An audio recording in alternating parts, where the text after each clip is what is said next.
Hello everyone, welcome back to our channel. So today in this video I'm going to talk about Uber Eats ad payment method not working. So how do we fix this? So some basic troubleshooting steps here, what you can do if you have issue. First thing first, go to your Play Store and then or your App Store and check if there's an update for the app. So that's the basic thing that you can do.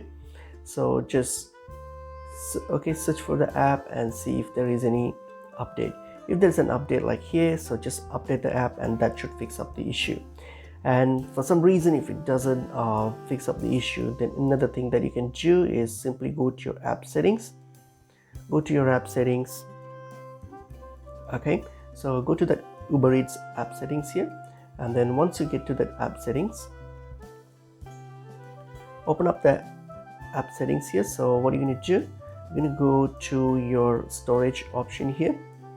So when you get to your storage option here, try to clear the cache. So click on clear cache and clear the cache.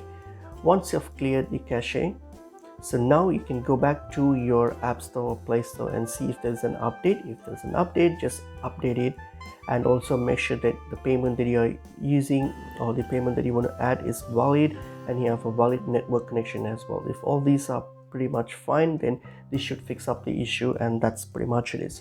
Hope this video was helpful. I will see you in another video. Thank you.